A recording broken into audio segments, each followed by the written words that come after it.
Good afternoon, everybody. Candice Cuss and her colleagues at H&K have invited me to speak about redefining corporate social responsibility. Small topic. Thank you very much, Candice. And so I would like to open with a challenge. Think with me today about how we might reinvent corporate social responsibility so that it is core to the business model, not an add-on. Because I think you'll see that this can be a very smart business choice. The business that brings all of us together today is marketing. This year, estimated global spending on marketing is expected to pass the $1 trillion threshold for the first time. Now that is corporate social responsibility. How so? Because with a sum like that comes enormous reach and influence. Advertising accounts for some 550 billion of the overall 1 trillion marketing portfolio. Ads are reflections on how we see society. As such, they can reinforce traditional notions and stereotypes or help shape new ways of thinking. In other words, marketing can support both business and social needs. But that is not yet the case, at least not as often as one would hope. At UN Women, we think constantly about these issues because our business is women's rights and gender equality. And there's maybe no other area with a greater discrepancy between the status quo and the potential of advertising than in the depiction of women. A few words about ourselves. UN Women is the youngest member of the UN family. We were founded only 6 years ago. We believe that every woman and girl has the right to live free from discrimination. And as it turns out, this is also in the interest of society as a whole. Consider this. Women are half of humanity. We are half of human opportunity, innovation, and possibility. More women are in the paid workforce than ever before. They make purchasing choices that determine ad budgets. So why isn't advertising always speaking to us? No question. Things are better than in the Mad Men years, but it is still too easy to switch on the television or the computer and see sexist and violent images. You may recall this 2007 Dolce & Gabbana ad that suggested gang rape to sell clothes. It caused an outcry, yet it was not the last ad implying sexual assault. Deep-seated misogyny and sexism still permeate the medium. Here's another example. And of course, female nudity is used to sell a vast array of products, like e-cigarettes. We know this works as a pitch, at least to some consumers. But besides moving product, we have to ask what we are telling the world about women's worth and their roles in society. An almost comical scenario by comparison involves the great, great pleasure that women routinely seem to experience doing laundry. Now, I don't know about you. Often, daughters in these ads are joining their mothers in celebration in front of the washing machine, but never their sons. And this may seem harmless and almost funny compared to the outright violence suggested in one earlier example, yet media shape our worldviews as to the roles women and men should take on. Children in particular are impacted by what they see on the screen. So what do we tell them when we show women and girls rejoicing over household chores, instead, for instance, excelling at their jobs? These are a few individual examples. We have the numbers on broader industry trends as well. Recently, the Gina Davis Institute on Gender and Media, one of our long-term partners, together with JWT, published research on the winners of the Cannes Lions over the past 10 years. The research, called Unpacking Gender Bias in Advertising, found that you are twice as likely to see a man in an ad. Those men are more likely to be funny and smart. Women, in contrast, speak in monosyllabic language and are more likely to be young and wearing sexually revealing clothing. And guess where women are 48% more likely to appear? In the kitchen. Men, in contrast, are 50% more likely to be at a sporting event. So it's fun for men, but not so fair for women. The study also showed that the presence and portrayal of women in ads have not changed since 2006. That's over a decade. Just think of how much has changed since then, how many industries have transformed. iPhone, anybody? Social media, Airbnb, Uber? In fact, you have to ask why advertising has been so slow to change. If the purpose is to connect the consumer to a valued product or brand, some ads are clearly missing the mark, because among the wider public, perceptions have indeed shifted. Let's have a look at this. These are the most purchased Getty images under the search term woman for 2007 and 2017.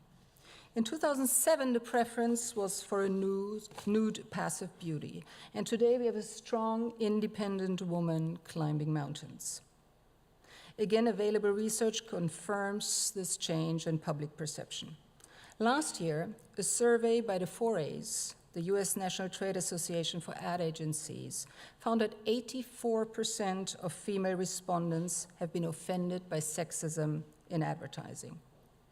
82% of men and women have seen ads portraying women in what they see as a ridiculous way.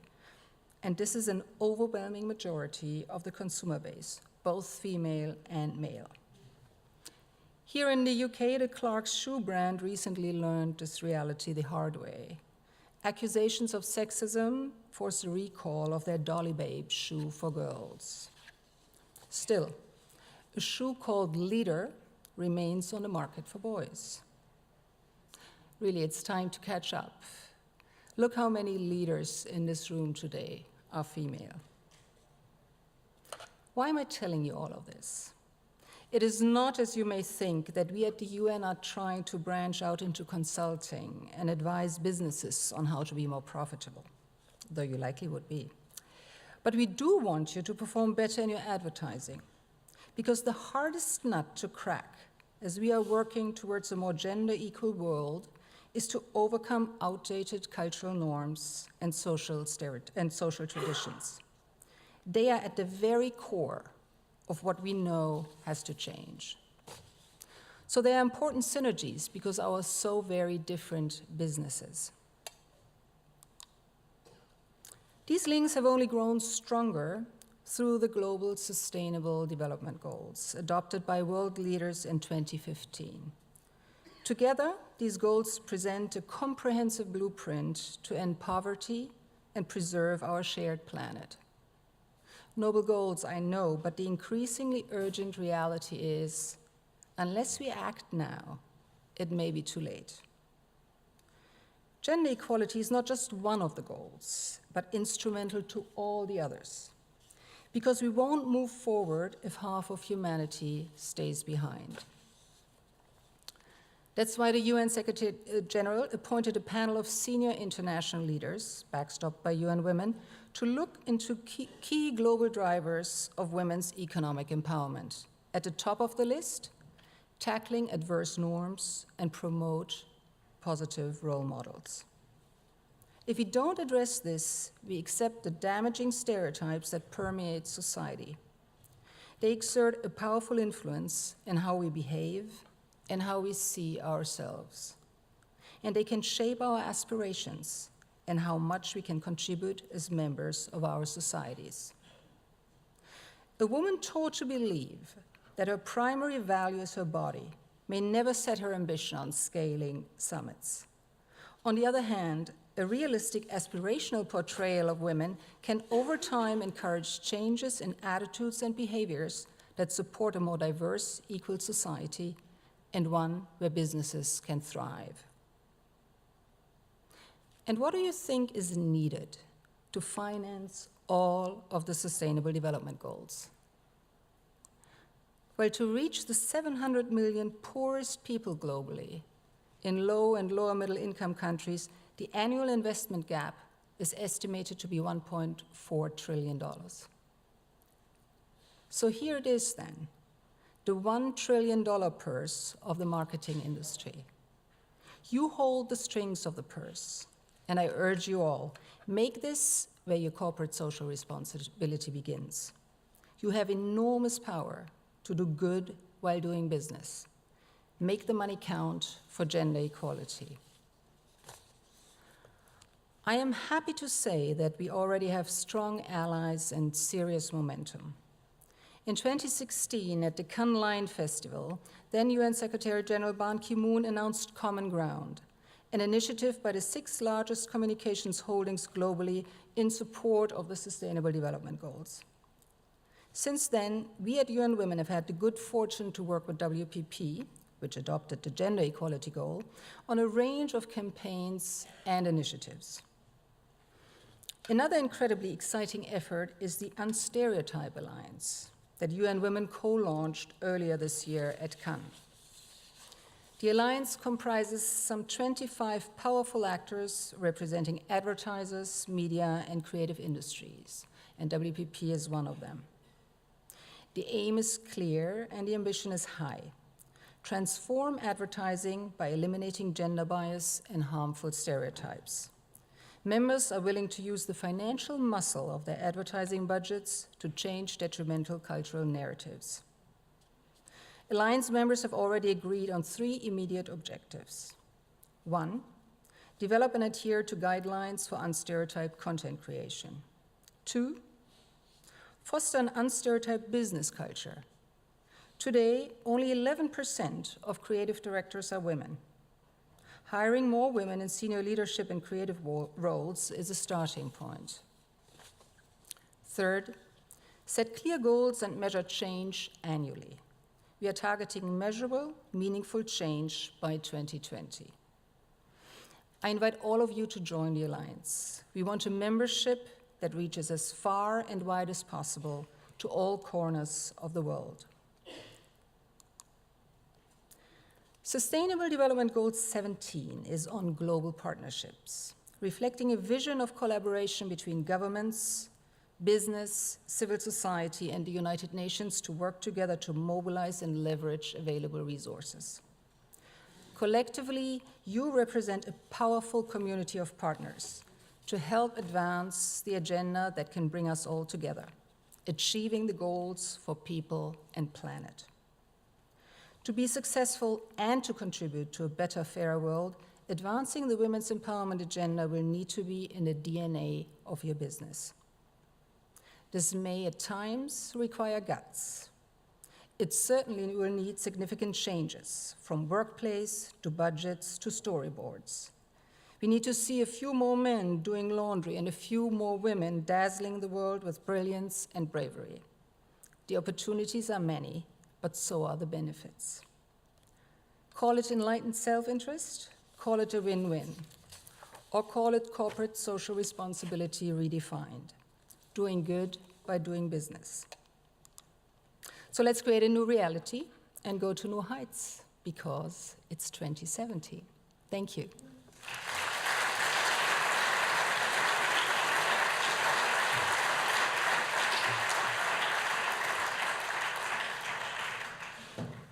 I don't know if there are questions or if there's time for questions. We definitely have time for questions.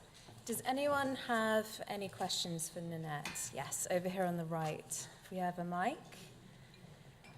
It needs to make it all the way round. Maybe we can do some passing through the rows, some collaboration in passing the mic. It's a test of whether people are still awake or not. Fascinating talk, and I think I've done a lot of work in the role of equality through data and how data is used to create a bias in society, etc. And I wonder whether you have a view on, in the world of marketing, a lot of the time, bias is determined by perception of society or a state or a legal system, because there is always an arbiter of what is right and wrong. You will always have one person that has a view of what is right, and that same person may view something another person sees as right as wrong. And so with equality, that suggests a balance, an equilibrium. What is that equilibrium sat on, and how, in the role of marketing, do you ensure that you can speak to the whole of society and not just one subset, be it gender, race, sexuality, or any other part? think that's a good question. I don't know if you can always make everybody happy, but I think what you see at the moment is that marketing does not speak to the consumers and to the broader space of consumers. And so this is why we think we have a very strong business case, really, to shift the depictions in marketing and advertising. Because the perceptions in reality, and that's what you see, for example, with the selection of the Getty images.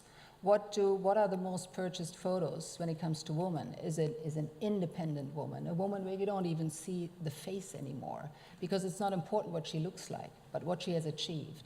So that is if you want, that is a trend in public perception, but that is a trend that advertising has not followed as such. Any other questions from the floor? Yeah, one in the centre here.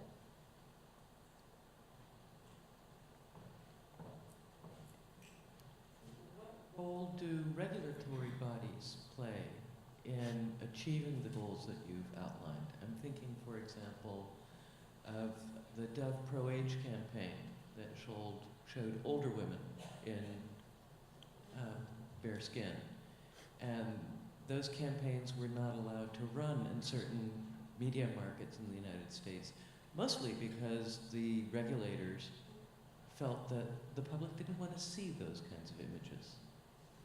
It's very interesting. I'm not familiar with that particular campaign, but I find that is a very interesting example indeed. I think it will be very important to get regulators on board for this work as well. We hope that in this alliance that we have launched, we will have regulatory bodies as well, because of course they're part of the equation as well, which you see in an example like the one you just raised. Any more? No, okay, thank you so much. Thank you so much.